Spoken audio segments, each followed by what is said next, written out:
àwọn director kan wà the only reason wọ́n fẹ́ fi direct nítorí wọ́n fẹ́ mọ́mọ́. So ohun tó gbé wá nìyẹn kò ń ṣe pé bóyá ó fẹ́ shoot fíìmù tí ó gba award.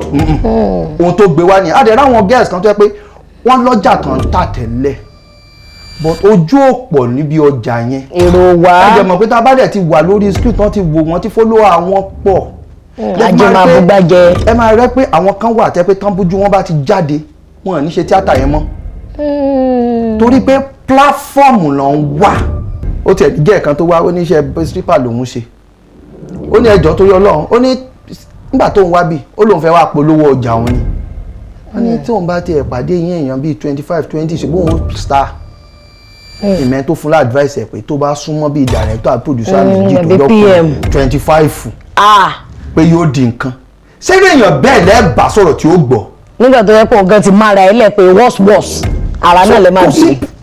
Another thing tó affect discipline yẹn ni pé láwọn èèyàn bá kówó dé ńgbà míì tẹ́ ẹ̀ bí wọ́n pé ẹjọ́ bolẹ̀ ti rówó. òyìnbó ní he who pays the piper calls the tune.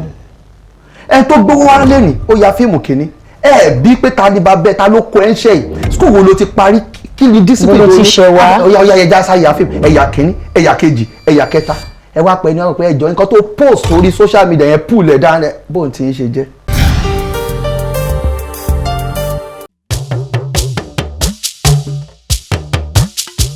ètò ńlá ti dé ètò bàbá ètò Oyinmomo. ètò ńlá ti dé ètò bàbá ètò sẹ́ Oyinmomo. ẹ pè é kí n gbọ́ná Oyinmomo Oyinmomo Oyinmomo Oyinmomo. ẹ pè é kí n túbọ̀ Oyinmomo Oyinmomo Oyinmomo Oyinmomo. ẹ káàbọ̀ padà sórí ètò wa ṣẹ̀ṣẹ̀ fẹ́ bẹ̀rẹ̀ ni àlejò tí mo gbé wá fún wa lénìí nínú eré ìdárayá ni wọ́n ti yan iṣẹ́ tán ṣe láàyò wọ́n sì dorúkọ kan tí a lè fọwọ́ rọ́ sẹ́yìn torí iṣẹ́ wọn gan ó gbèrú ó lámìlaka èèyàn bọ́mọlúàbí nídìí orúkọ wọn ẹ̀yin wa lórí ètò Oyinmomo ẹ bá mi kí arákùnrin Tọ́lá Bọ́lájí ẹ káàbọ̀ sórí ètò wa sà. ó kí gbogbo àwọn tó ń wo ètò yìí mo dẹ̀ kí atọ́kùn náà. ẹ ṣeun bàbá Yorùbá lẹ ti ẹ gbé wálé nìyẹn lófì ṣe wà dáadáa ṣé ìlúwa ilẹ̀ ń gbé. ìlúwa náà ni. torí púpọ̀ nù yín ti jápa tán ẹ ti fàwa tí wàá wà ò dálẹ̀ hàn. ìlúwa náà ni. tó ṣe fún àǹfààní ẹ jẹ́ n bẹ̀rẹ̀ báyìí fún àǹfààní àwọn tí wọ́n mọ̀ yín dáadáa torí mo mọ̀ pé ẹ̀yìn kámẹ́rà lẹ sábà máa ń wà ẹ̀ sábà sí lójú tó àwọn èèyàn lè faṣọ àwọn tó ti ń faṣọ dáyìn mọ̀ pé àbíbọ̀dá yẹn kọ́ àbíbọ̀dá yẹn ni ẹ bá wa ṣe àfihàn ara yín dáadáa gẹ́gẹ́ bí Tọ́lá Bọ́lájí. ẹ ṣe àtọkùn orúkọ mi ni Tọ́lá Bọ́lájí mo jẹ́ òǹkọ̀tàn tá a máa pè ní writer I'm a screenwriter and mo dẹ̀ tún jẹ́ adarí eré tí mo wá ní àǹfààní láti jẹ́ general secretary of any guild of directors in Tampa. So wọ́n méjì tá a lè sọ pé mo ṣe ó jẹ́ pé ọ̀pọ̀lọpọ̀ wa náà tá à ń ṣe iṣẹ́ orí ìtàgé so many sections náà la bára wa ọ̀yìn kan tí wọ́n wà more prominent náà ni ìtàn tí mò ń kọ àti eré tá a máa ń darí. tó ẹ wá jẹ́ ká wò nínú ìtàn kíkọ eré tá à ń darí àti tó bí ọdún mélòó ní pàtó torí àwọn ẹlòmíín máa dáṣà pé wọ́n lè má ti pẹ́ púpọ̀ àmọ́ torí pé ẹ wà lẹ́yìn ìran wíwò ẹ sì ní gbàgede làwọn èèyàn ṣe kí mọ̀ pé púpọ̀ nu yín ti pẹ́ lẹ́nu iṣẹ́ yìí àti tó bí ọdún mélòó. bàbá ó ti ṣe díẹ̀ náà ẹjá máa wò bóyá bí ọdún bíi 12 because mo rántí pé bí around 2010 ni a kọ series kan tá a pè ní The Honourables fún màkàn àwa bíi 3 làjọ ń kọṣẹ́ ńgbà yẹn ní 2012 ni a kọ The Score fún Àrẹ̀mọ Afọláyan tó jáde sí sinimá ńgbà yẹn àtẹ̀dá àwọn series kọ̀ọ̀kan náà tí a máa ń kọ. 2010 sísìn ọdún 14 ọdún 14 tí mo dẹ̀ mọ̀ pé ẹ ti máa ṣe ní díẹ̀díẹ̀ gẹ́gẹ́ bí olùkọ̀tàn àti adarí eré tẹ́tún jẹ́ onímọ̀ ìṣirò ìyẹn accounting báwo ni ó ṣe papọ̀ torí ìṣirò ò sí nínú ìtàn kíkọ àbẹ̀rẹ̀ pé téèyàn bá fẹ́ kọ bọ́jẹ́ẹ̀tì ìtàn lèèyàn máa gbé ìṣirò wọ̀ ibo ló ní ìṣirò ti di onítàn. Well, ọ̀pọ̀lọpọ̀ ọmọdé tá bá ń dàgbà a máa ń rí ìtọ́nà látàwọn òbí wa. And a máa rí pé most of the time a máa ń pè nìkan ní career counseling. Ọ̀pọ̀lọpọ̀ òbí ń gbà míì láti ran ọmọ lọ́wọ́ wọ́n lè ṣì ọmọ darí. Torí mo rántí pé mo sọ fún mọ́mí wa pé ẹ jẹ́ ṣe nǹkan tó jẹ mọ́ linguistics tó jẹ mọ́ èdè. Torí mo nífẹ̀ẹ́ sí literature gidi gan.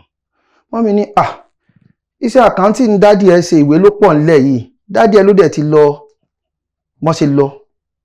Tí ìwọ ló jẹ́ bí àkọ́bí wọn.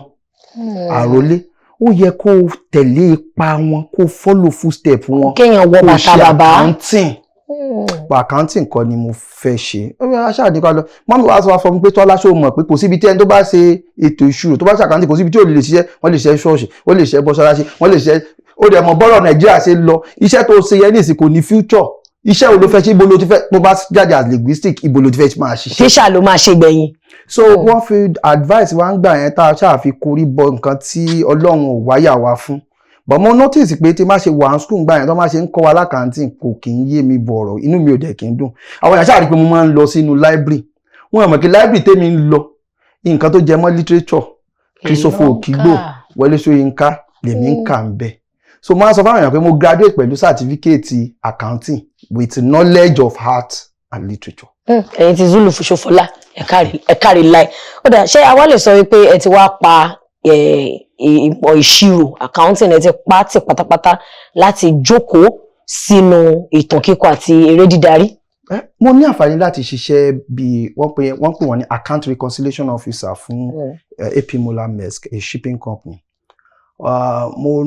Mo notice pé ìgbà yẹn tí máa ń lọ bí iṣẹ́ inú mi ò kí ń dùn nítorí pé mi iṣẹ́ tó lè jókòó sójú kan. Mo fẹ́ máa kọ tán, mo dẹ̀ fẹ́ máa darí eré. Ṣùgbọ́n nígbà tí mo gbé ìgbésẹ̀ tí mo gbé táwọn èèyàn wò pé ó dàbí pé ìgbésẹ̀ òmùgọ̀ ni mo gbé. But mo rí nǹkan kan pé no knowledge is a waste. Kò sí nǹkan kan láyé náà téèyàn yà lọ tí ò ní padà lò. Nítorí pé ní production à ń pè nǹkan ní budgeting, planning. Àwọn nǹkan tá a kọ́ l'accounting náà ó padà wúlò. Torí pé tí máa sọ fáwọn èèyàn pé mo write màá tí mo lè bá yín kọ business proposal. Mo lè bá yín kọ business plan. Tẹ́ pé èmi náà tún fi àdìwò mọ̀. Àwọn tún ní ìwọ̀nba wọ́n pe kí nìkan ní professional package táwọn èèyàn mọ̀ pé ẹni tó ń sọ̀rọ̀ yìí náà ó ṣe accounting. Iṣẹ́ tá a dẹ̀ ti wà ní ìsìn ó ní bẹ́ẹ̀ tí wọ́n pe nìkan ní business language tẹ́ bá jókòó pẹ̀lú àwọn báńkà ní ìsìn pé dáná bẹ́ẹ̀ ṣe sọ̀rọ̀ fáwọn tó ní ìmọ̀ ń pa àṣírò á tún àdìmọ́ creativity tíyàn jẹ́ writer àbí director or producer. Ṣòṣẹ́ wá ń ṣe sínú ara wọn ni. Mi ò ṣiṣẹ́ mọ́ as an accountant. But mo ń lo ìmọ̀ yẹn náà díẹ̀díẹ̀ láti tú pilot àwọn ọ̀pọ̀lọpọ̀ àwọn nǹkan. Mo ní àǹfààní gbà kan láti the only reason tán fi fún mi ń ṣe ń gbà yẹn ni pé torí pé wọ́n rí pé mo ní background as an accountant wọ́n wá ní kí wọ́n play a role of a banker. So mo máa ń fàǹfààní gbà mí máa play a role of a stockbroker nítorí background tí mo ní. Ẹ̀rọ kí ẹ bá ṣe accounting súùtù ó pọ̀ nílé gidi gan aláwọn súùtù náà lẹ̀. Àwọn òwe bàbá sì wà lẹ̀ lẹ́nu kẹ́ gbéwèé dání ni wọ́n á máa wọ pé bọ̀dá ìtì rẹ́dí pẹ̀lú props tẹ́lẹ̀ ni. Ó dà ẹ jẹ́ ká wo bọ̀dá Tọ́lá. Nínú iṣẹ́ yìí mo rí pé ẹ kọ ìwé lórí ẹ̀rọ ayélujára ìyẹn ebook ẹ ti ṣàwọn ìwé lórí ẹ̀rọ ayélujára. Ṣé ara ìtàn yìí náà ló bí pé ó dá o tá a bá tẹ̀ lé kọ́ tá a lè print ẹ̀ sínú ìwé àbí owó rìlíìsì ṣe ká fi sórí ẹ̀rọ ayélujára káwọn èèyàn kúkú máa kà ń bẹ̀? Mo ní àǹfààní láti kọ ọ̀pọ̀lọpọ̀ ìwé. Ara wọn ni mo láwọn ìtàn kan tí mo kọ àtàwọn díẹ̀díẹ̀ tá a ti dà sí ìwé eré tá à ń pè ní screenplay. But ó ní nǹkan kan tí mo kọ tó stand out ìyẹn là ń pè ní film acting. Mo wò ń gbà láyé ìgbà náà ẹ rí ọ̀pọ̀lọpọ̀ àwa tá a padà pera wa ní adarí eré acting la fi bẹ̀rẹ̀. Kò ń ṣe pé writing la kọ́kọ́ mú audition là á lọ akàn wò kó dàbí pé kò sọ náà ń bì ẹja amúṣẹ́ kú kan ẹja amú writing. Bí ilé yóò lọ ilé ìyá lọ. Kàṣà wà lára and the passion wa. So mo á notice pé every place tí mo lọ mi ò ríwèé kankan lórí bá a ṣe ń act fún screen. Mo rí curriculum ọ̀pọ̀lọpọ̀ universities wa on theatre art wọn kò sí major in film.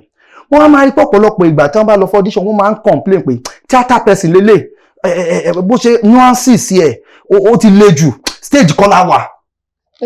So báwo la ṣe lè mọ ìyàtọ̀ nínú bá a ṣe ṣeré lórí ìtàgé àti bá a ṣe ṣeré for screen. Ìyẹn àgbéléwò.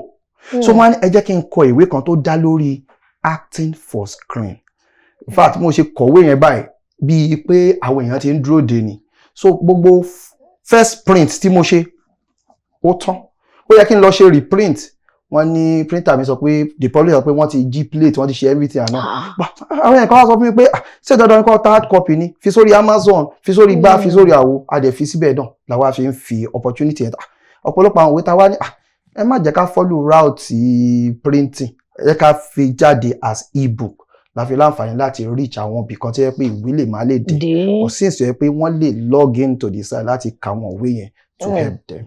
Ọgbọ́n sense. Ẹ wá jẹ́ ká wo lẹ́nu iṣẹ́ yìí nínú movie industry pàápàá jùlọ ọwọ́ ti pọ̀ bọ́wọ́ ṣe pọ̀ lẹ́nu náà pọ̀. Àwọn èèyàn máa wá ń sọ pàtó ní pé iṣẹ́ yìí kò mú òkun iṣẹ́ yìí kò sí ń bẹ̀ mọ́, ìyẹn professionalism tó dálé lórí discipline. Ṣé ẹ̀yin lérò pé ọ̀nà yẹn là ń gbà? Ṣé rí ọ̀pọ̀lọpọ̀ ohun tí mo lè gbà pé problem ta ní lọ́wọ́lọ́wọ́ báyìí ni pé ọ̀pọ̀lọpọ̀ àwọn èèyàn ti wọnú iṣẹ́ yìí tí wọ́n kọ́ iṣẹ́ yìí. Iṣẹ́ yìí easy gan. Ẹ lè mú fóònù kẹ́ bẹ̀rẹ̀ skit lẹ́yìn ibẹ̀ yẹn o. Ẹ ti di movie maker nìyẹn o. So professional nǹkan ṣe rí ẹni tó lọ school fọdún 4 àbí tó lọ kọ́ iṣẹ́ nìkan nǹkan kan wà tó máa ń kọ́ ń bẹ̀ wọ́n pè ní discipline, ethics. Ìyẹn náà fi ń back up professionalism. So we see a lot of type of professionalism yẹn wà lacking and the height of indiscipline ó high gan. Mo máa sọ gan fẹ́ nìkan pé mo ní bí ẹni tó wá ẹni tó rí pé ó mì bí èbèrè pé kí ló gbé dé di tíátà. Mo sọ fẹ́ nìkan pé mo ní àwọn director kan wà the only reason wọ́n fẹ́ fi direct nítorí wọ́n fẹ́ mọ́mọ́. So ohun tó gbé wá nìyẹn kò ń ṣe pé bóyá ó fẹ́ shoot film tí ó gba award. Ohun tó gbé wá nìyẹn. A dẹ̀ ráwọn girls kan tó yẹ pé wọ́n lọ́jà kan ń tà tẹ́lẹ̀ but ojú òpọ̀ níbi ọjà yẹn. Èrò wá. Ẹ jẹ́ mọ̀ pé tá a bá dẹ̀ ti wà lórí screen tán ti wò wọ́n ti follow àwọn pọ̀. Ajé máa bú gbájẹ. Ẹ máa rẹ́ pé àwọn kan wà tẹ́ pé tán bójú wọn bá ti jáde wọn ò ní ṣe tíátà yẹn mọ́. Torí pé platform ló ń wá. So that professionalism will not be there. Bẹ́ẹ̀ máa ráwọn kan sọ pé kán rí $1 billion lẹ́nìí iṣẹ́ fíìmù yẹn náà nìkan náà ṣe. Ẹ ti máa rí pé àwọn tó wá fíìmù wá, àwọn tó wá tíátà wá, àwọn tó fẹ́ ṣe nì. Torí àwọn ká mọ̀ tó bá ti rọ́nà àbáyọ tó rówó díẹ̀ wọn ní ṣe mọ́. So that is why there is this porosity, kò sí standard mọ́. So and two kò sí standard, àwọn èèyàn fẹ́ shortcut àwọn èèyàn wá ní ìsìn wọn pé wọ́n ti rí ẹnìkan ẹjọ́ sáà tí tá bá fún yín lówó ẹ máa lò wá sí fíìmù. Serious bẹ́ẹ̀ ló máa serious. Eléyìí tẹ́ ń sọ wípé discipline yẹn lẹ̀ ń wá kiri báyìí láàárín èmi àti yín, ṣé discipline yìí ṣe é rí, ṣó ṣe é dá padà sípò níbi tó yẹ kó wà? Sẹ́rí nǹkan ti bàjẹ́ lọ, ó ti bàjẹ́ gan. Wọ́n tó ti bàjẹ́ ni pé àwọn èèyàn, mo fẹ́ pa bí òwe, ó láwọn ọmọ kan tẹ́ pé ariwo wọn pọ̀ ń ta gan. Wọn ààrẹ ni tó lè pè wọn mọ́. Ọ̀pọ̀lọpọ̀ ẹlòmíì tẹ́ sọ pé kí ló ní mi belongs association kan. Ibo lẹ fẹ́ pè mí, ṣé mo wà ní NANTAP ni, ṣé mo wà ní kinní ni. Nítorí pé kò sí regulation tó mú àwọn tí ò ṣe ẹgbẹ́. Wọ́n sọ pé àwọn tó ṣẹgbẹ́ gan náà wọ́n sì ń lọ wọn lọ́rùn, wọ́n sì ń fà wọn káàkiri ni. So there is wanton indiscipline. Ẹ̀rọ àwọn tẹ́ pé wọ́n máa sọ̀rọ̀ sí bàbá ẹlòmíì ó fẹ́ lọ kó sódò. Ṣé bàbá yẹn ló fẹ́ pè láti bá sọ̀rọ̀? Àti ṣe rí gẹ́gẹ́ bí mo ṣe sọ mo lóhun tó gbéyàn dé tíátà tó gbéyàn sí di iṣẹ́ fíìmù ló máa tìyàn. Ó tiẹ̀ gẹ́ ẹ̀kan tó wá ó ní iṣẹ́ stripper lòun ṣe. Ó ní ẹjọ́ tó yọ Ọlọ́run, ó ní nígbà tó ń wá bí ó lóun fẹ́ wá polówó ọjà òun ni. Wọ́n ní tí òun bá tiẹ̀ pàdé yín èèyàn bíi 25-20 ṣe bóun star. Ìmẹ́ tó fún advice ẹ̀ pé tó bá súnmọ́ bíi director àti producer méjì tó lọ́pọ̀ 25 pé yóò di nǹkan. Ṣé èèyàn bẹ́ẹ̀ lẹ́ẹ̀bà sọ̀rọ̀ tí ó gbọ́? Nígbà tó yẹ pé ọ̀gá ti mára ẹ lẹ̀ pé worse ara náà lè máa gbé. Another thing tó affect discipline yẹn ni pé láwọn èèyàn bá kówó dé ńgbà míì tẹ́ ẹ̀ bí wọ́n pé ẹjọ́ bolẹ̀ ti rówó. òyìnbó ní he who pays the piper calls the tune. Ẹni tó gbówó wá lẹ́nìí ó ya fíìmù kìíní bí pé ta ni bàbá ta ló kó ẹ ń ṣe yìí school wo ló ti parí kí ni discipline ló ti ṣe wá ọ̀yà ẹja sáyà fíìmù ẹ̀yà kìíní ẹ̀yà kejì ẹ̀yà kẹta ẹ wá pẹ́ ní ọ̀rọ̀ pé ẹjọ́ nǹkan tó post sórí social media yẹn pull ẹ̀ dáná bóun ti ń ṣe jẹ́. ṣẹ́yìn lè fún mi lówó ni. ṣẹ́yìn lè fún mi lówó ni. So that lack of discipline ṣé dẹ̀ rí báwọn bàbá wa ṣe láyé ìgbà yẹn kò sọ́mọ tí ò ní bàbá kò sọ́mọ tí ò ní ìyá wọ́n fara pé èèyàn fọwọ́ òsì júwe lé bàbá ẹ̀ tó máa fẹ́ báyàn wí ní tíátà ayé ìjọ wọn ó pe ọ̀gá ẹ̀ ni ó pè call the person to order sáwọn ọmọ tí ò lọ́gàá lẹ fẹ́ pe ọ̀gá wọn fún and ṣé wọ́n rí iṣẹ́ impact nǹkan tó ń ṣe yìí ó wà overwhelming on the association ó wà overwhelming on filmmakers a lè kọ proposal wa mọ́ ká take it serious wọ́n lẹ̀ mọ́ wa lójú báyìí ni nítorí pé nígbà tí a bá mú proposal dé tọ́ Google orúkọ association àbọ̀ Google film industry yìí wọ́n ṣe òṣìṣẹ́ yìí lẹ̀ ń bára yín jà lórí kinní wọ́n á ní wọ́n á mọ nǹkan tá à ń ṣe until we have the discipline and it's a long journey. I hope we will be on the right track very soon. I hope tó níyẹn o wọ́n ní until we have this discipline I hope ní o hope 93 gan ẹnu náà láti wáyé báyìí ẹnu hope náà ni. Àlejò tí mo gbà lẹ́ni olùkọ̀tàn ni wọ́n sì jẹ́ adarí eré nínú ẹ̀ka eré àgbéléwò ìyẹn ti elédè Yorùbá ẹ̀ẹ̀kankan náà wọ́n ti sọ pé àwọn ṣe ti Gẹ̀ẹ́sì náà àwọn ń lọ àwọn sájáde àwọn gbọnulé àwọn sájáde àwọn gbọnulé ẹ̀tí mọ̀ kí bí má bàjẹ́ kí bẹ́ẹ̀ náà má bàjẹ́ òun làpò fi ń dùn arákùnrin Tọ́lá Bọ́lájí ẹ wá jẹ́ kí n bi yín pé gẹ́gẹ́ bí akọ̀wé ẹgbẹ́ ìyẹn ti Guild of Directors a ti sọ àwọn ọ̀rọ̀ kan tó ní ṣe pẹ̀lú discipline ìyẹn nínú ẹgbẹ́ generally ẹ mẹ́nuba nǹkan pé director míì wà tó yẹ pé bóyá ọmọ ló wá wá nǹkan míì ló wá wá àti bẹ́ẹ̀ bẹ́ẹ̀ lọ kí ni àwọn tí wọ́n wà nínú ẹgbẹ́ Guild of Directors yìí kí ni benefit pé wọ́n tiẹ̀ wà nínú ẹgbẹ́ torí tá a bá sọ wípé ó dáa o ò ṣẹgbẹ́ o ẹgbẹ́ ò lè bá ẹ wí o àwọn tó tiẹ̀ wá ń ṣẹgbẹ́ gan kí lẹgbẹ́ ń fún wọn. ẹ ṣe ìrìn àdúpẹ́ ṣe rí àǹfààní wà kéèyàn ṣẹgbẹ́ ara àǹfààní ẹ̀ náà ni pé a lè kóra wa jọ pọ̀ ká lọ bájọba pé nǹkan báyìí la fẹ́ and nígbà tí present chairman Ambassador Titi Jeje tí wọ́n jẹ́ chairman wa under the able president of TAMPAN Ọ̀túnba Bọ́lájí Amusan àwọn nǹkan kan wà tí ẹ pé a fi torí pé àwa náà rí pé iṣẹ́ yẹn pọ̀ torí pé ó easy kéèyàn fi director exact control torí ló máa call shot àwọn náà ló dẹ̀ mọ̀ ọ̀pọ̀lọpọ̀ àwọn ọmọ tá à ń sọ̀rọ̀ ẹ̀ lẹ́ẹ̀kan àwa ní bóyá ká ṣe ìdánilẹ́kọ̀ọ́ ọ̀pọ̀lọpọ̀ fáwọn directors because a lot of people need exposure bí tí èèyàn bá rí mọ́ ló mọ̀ mọ́ ó dáná ẹ jẹ́ ká pa àwọn tó mọ̀ díẹ̀ ẹ jẹ́ ká pa àwọn bíi Babátúndé Kèlání kán wá bá wa sọ̀rọ̀ ẹ jẹ́ ká pa àwọn báyìí kán wá bá wa sọ̀rọ̀ process yẹn náà la ṣì wà torí pé wọ́n ní a million step we start from a step so àwọn nǹkan tá à ń fi sílẹ̀ náà ní ìdánilẹ́kọ̀ọ́ ìgbaraníyànjú àwọn nǹkan kan tá a fi ń kóra wa pọ̀ wọ́n ṣe ń bára wa sọ tá a ń bára wa sọ tá a dẹ̀ ń pọ̀ bọ́ ṣe aláwa directors torí pé àpọ̀ bẹ́ẹ̀ yẹn náà we are not like 50,000 but just like maybe about 500 ojú kọ́ àwa díẹ̀ ojú fún a lè bá ara wa sọ̀rọ̀ ṣàṣàlẹ̀ máa rí director tó misbehave lórí social media ó máa le díẹ̀ torí pé a lè sanction director pé ó dáa náà for the next 6 months ó ṣiṣẹ́ mọ́. Ipò yẹn gan tún dàbí pé ipò ọ̀wọ̀ ní elevated position. Àwọn advantage pọ̀.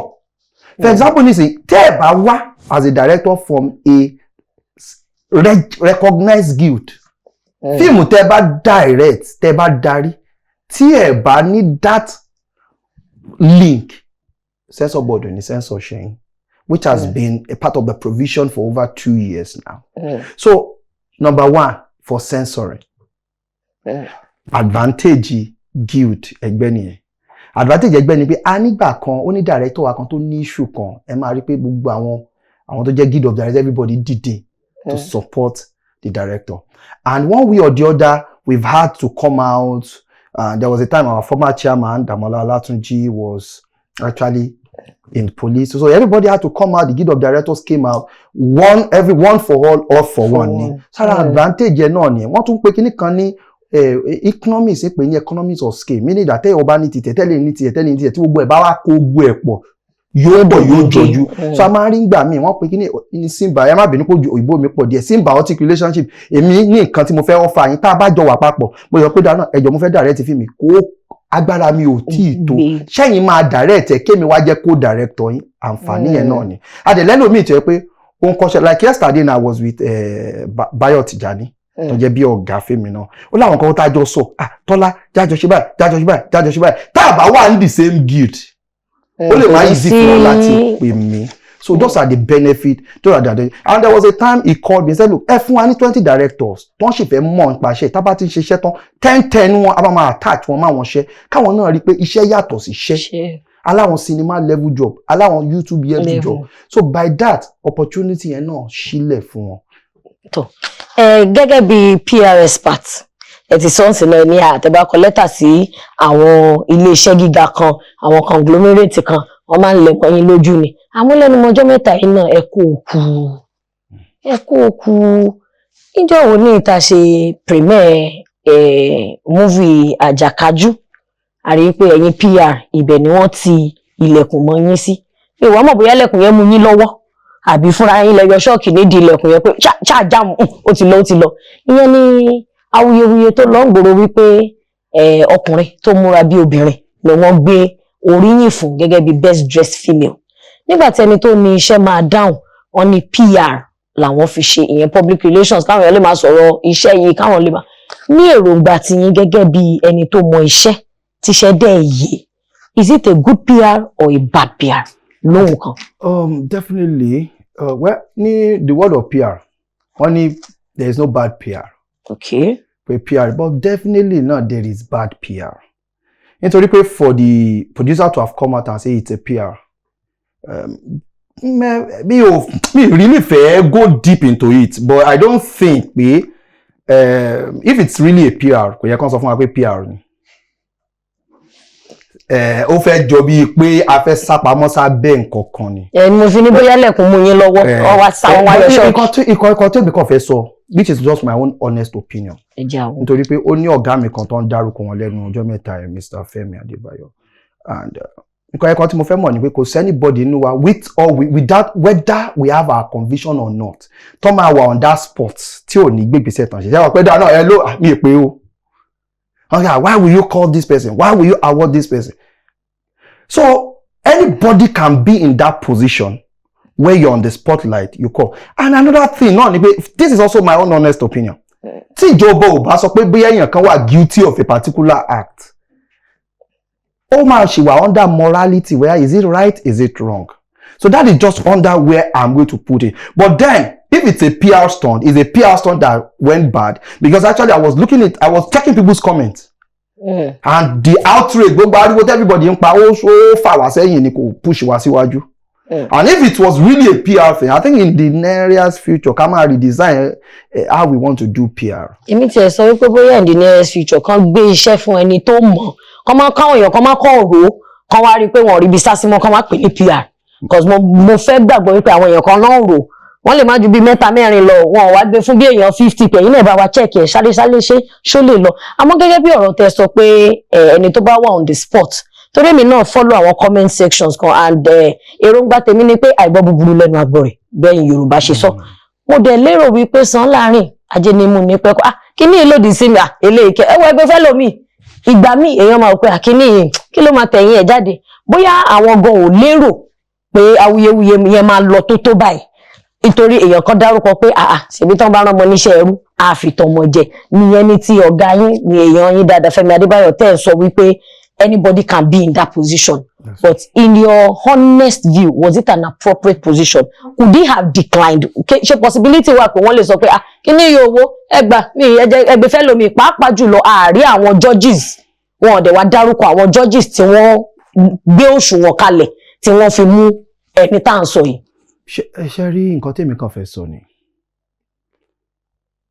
kò sí ẹni tí rẹ̀ ò lè ṣe bẹ́ẹ̀ ṣe ẹ̀kọ́ tó kọ́ wa náà ni pé tán bá fún wọn ní that same opportunity he might act differently irú ẹ̀ ò ṣẹlẹ̀ rí wọ́n pè é kan ní president àti irú ẹ̀ rí irú nǹkan báyìí rí so ní ìsìn báyìí ní ìsìn ó ti wá ń yé wa pé publicly bóyìnbó ṣe máa ń ṣe if anything is against your conviction orí ibẹ̀ náà lẹ́tí sọ pé ẹ wá o mi jẹ ẹrú ẹran báyìí o mi jẹ ẹnu ilé mi jẹ ní jẹ gbangba so which is based on PR and everything àwa náà mọ̀ sí náà ní tó bá dọjọ́ mi náà sorry please ẹ jọ̀ọ́ so nígbà tó yẹ pé producer àti ẹ̀ tó pé publicity stunt ni àwọn fẹ́ ṣe mi ìdẹ̀mọ̀ bóyá wọ́n bun ẹni tán pè kó pè pé wọ́n wà aware pé publicity stunt náà fẹ́ ṣe but I'm just saying that àwa náà ti kó ẹ̀kọ́ sí àti learn that not all PR is good PR and not all PR can move us forward. arákùnrin Tọ́lá Bọ́lájí wọ́n sì wà níkàlẹ̀ pẹ̀lú mi àdẹ̀tí fọ̀rọ̀ jomi tó rọrọ̀ lóríṣiríṣi ibi tí ètò yìí tún wá dá sí ni wípé ìwọ tó bá ṣe ń dé ní sáà yìí tó ṣe ń bá mi ní ibi tí mo ti ń sọ̀rọ̀ báyìí ó lè tẹ̀ rewind kó o wò lọ sẹ́yìn kó o wo ibi tá a ti mu kó lè yẹ torí ẹlòmíì àárín láti máa bá ọ̀rọ̀ wọn á kàn gbé ní ẹ ti gẹ́ ẹ tiẹ̀ Ọlọ́run ní jẹ́ kí wàhálà kó ṣẹlẹ̀ sí wa lákòótán kó tó di pé mo yọ̀ǹda yín mo rí wípé ẹ ti mẹ́nu bà á rí pé téèyàn bá máa ga lẹ́nu iṣẹ́ yìí ó nílò láti tẹ́ǹdì láti padà sílé láti lọ dira kí ó dira torí ojú ogun máa ń le ṣé látàrí ìrírí tẹ́tí rírí lẹ fi wò pé èèyàn gbọ́dọ̀ fi rẹ̀ lẹ́nu iṣẹ́ yìí o àbí ọ̀rọ̀ táwọn èèyàn náà sọ pé èmi náà lọ́lé o mo padà sílé o wọ́n wẹ̀ mí lágbo wọ́n wẹ̀ mí lọ́ṣẹ́ o àbí báwo ni àárín yẹn ṣe jẹ́ gangan. oníkálukú ló ní ibi tí bìlífù ẹ̀ wà ẹlòmíì ìdíra tí ń dira ó padà lọ skul ni ó lọ kọ́ iṣẹ́ ìmọ̀ọ́ṣẹ́ ẹlòmíì tiẹ̀ ó lọ gbàdúrà gẹ́gẹ́ bẹ́ẹ̀ ṣe mọ̀ pé bí ẹ̀sìn kìrìsìtẹ́nì ṣe wà gẹ́gẹ́ bẹ́ẹ̀ náà we recognize a traditional religion so mi ò believe pé tẹ́nìkan bá fi pé bóyá ibi tó ń bí tí belief titi ẹ̀ ti wà ní ti àjò or to support himself or not we are in a spiritual world everybody will find a way láti back up ara èèyàn but the only truth náà ni pé kò sí bí èèyàn ṣe back ara ẹ̀ náà Ọlọ́run náà ní í ṣe kí ni Ọlọ́run nìkan náà ló dẹ̀ mẹ́dàá kó tayọ there is nothing you can do tí creativity ò bá síbẹ̀ tí excellence ò bá síbẹ̀ tí discipline ò bá síbẹ̀ tí comportment ò bá síbẹ̀ tá a bá mọ bó ṣe yẹ ká máa gbégbèsè ayé wa tá a bá wà focus on exercises kò sógun kankan tí ń léèyàn if you are not exercising if you are not eating well if you are not drinking well death is coming. So téèyàn bá live life bó ṣe yẹ kó live and be fair to human kí ni títẹ́ǹdì tó tó yẹn be fair tó bá rẹ́ anybody tó l'opportunity tó lè fún l'opportunity give the person opportunity. regardless of pé bóyá ẹ̀wọ̀ tí room 306 ẹ̀wọ̀ tó ní wọ́n tẹ̀ máa sọ pé director room 306 rèé ńlẹ̀ńlẹ̀ bí pm rèé ńlẹ̀ńlẹ̀ bẹ́ẹ̀ producer rèé. so and ṣẹ́rí ẹ jẹ́ kí n kọ̀ wá sọ nǹkan kan lórí nǹkan tẹ́ kan sọ mo believe nǹkan kan. 2 ni pé life is negotiation. Life is negotiation. Mo máa ń sọ fáwọn obìnrin people will come for something before they give something it's a natural principle of life. But if the only thing tẹ́ ẹ ní náà ní ara yín you come for your body so why don't you add more value kó good in the acting kó build the social presence yẹ kó jẹ́ pé nǹkan tó lè offer it's not your body it's more than your body and that is what you will offer. ó lẹ́tí gbọ́ yẹn lórí ètò yìí mọ̀mọ́lé ni wọ́n ní if what you want to offer is just your body pé ọjà nu ṣọ́ọ̀bù tó ń gbé kiri náà rí ọjà ó tàn ẹlòmíín ní brain kò lò because ó fi pé application ni so kò kí ń ṣí your brain use it ẹ lò ẹ try ẹ̀yin obìnrin ẹ máa sọ fún yín pé kò tó máa fàjẹmí àti yín rè a máa ń sọ ẹ má kò jẹ́ kó máa ọkọ̀ sọ pé fine girl where you dey ó lè ní kàkà lóòótọ́ o kò ní everything kò gádà àmọ́ tó bá gádà lórí ìyẹn gbogbo ara òun kò ní dùn láti ẹtì gẹ́ ẹtì ẹ wo bọ̀dá mi mo fẹ́ fi àsìkò yìí dúpẹ́ lọ́wọ́ yín pé nínú àìráyè yín ẹ wáyè láti wá dá wa lóhùn lórí ètò yín mọ́mọ́ àwọn tó ṣe agbátẹrù ètò yìí àti gbogbo àwọn ọ̀gá wa lórí ní AK Media Studios wọn ní kò ní dáa ká gbé yín wá ká máa fi nǹkan sọ pé thank you o nínú ẹ̀bùn tí mo gbélé yìí pẹ̀lú àwọn tí wọ́n ṣonígbọ̀wọ́ fún wa irú aṣọ tẹ́ wọ̀ yìí sì tẹ́ bá délé mọ̀ pé ẹ fẹ́ jù sí washing machine ọṣẹ tẹ́ máa lò ńbẹ́ńbẹ́ tẹ́ bá jẹun tán náà ẹ fẹ́ fàbọ̀ ọṣẹ olómi ńbẹ́ńbẹ́ tẹ́ bá wá travel tẹ́ wò pé mi ì tètè ra ọṣẹ tí mò ń lò ọṣẹ ìwẹ̀ náà Ọlọ́run ti jẹ́ kó easy ìrọ̀rùn ló bá dé wọn ni ká fún yín pé ẹ má bínú kó kéré o. mo dúpẹ́ lọ́wọ́ AK Media àtàwọn partners and sponsors. Thank you very much. Thank you, sir. ẹ̀yin wa lórí ètò Oyinmomo níbi tí a máa fi àdàgbà ètò rọ̀ sí òun náà la wà gẹ́gẹ́ bí mo ṣe máa ń sọ pé kì í dùn kó pọ̀ ẹni ṣókí báyìí òun lọ bí oge ní gbogbo ibi tẹ́ bá wà káàkiri jákèjádò ilẹ̀ Nàìjíríà tòkè òkun ẹ̀yin tẹ́ ń fi àtẹ̀jíṣẹ́ ránṣẹ́ sí wa ẹ̀yin tẹ́ ń comment ẹ̀yin tẹ́ ń like ẹ̀yin tẹ́ ń share ìgbà míì a máa ṣètò Oyinmomo a máa rí 300 and something shares a máa rí 500 and something shares ìfẹ́ ló wà ń bẹ ẹ ṣeun Ọlọ́run á continue àbí Ọlọ́run á túbọ̀ máa nífẹ̀ẹ́ ẹ̀yin náà ilé àtọ̀nà yín kò dẹ̀ ní dàrú ẹ̀ràn tí o má dá sí tí o bá kan ẹ̀ oúnjẹ tó o bá mọ̀ díẹ̀ mọ̀ jẹ́ o ọ̀rọ̀ tí wọn bá pè é sí dákun òṣèṣe báyìí kò gbójú kò lọ gbàlé ságbójú orúkọ tèmi Oyèpadà Olúwadámilọ́lá ọmọọba nìyẹn ká tún fèrè pàdé nígbà mi ó dìgbà.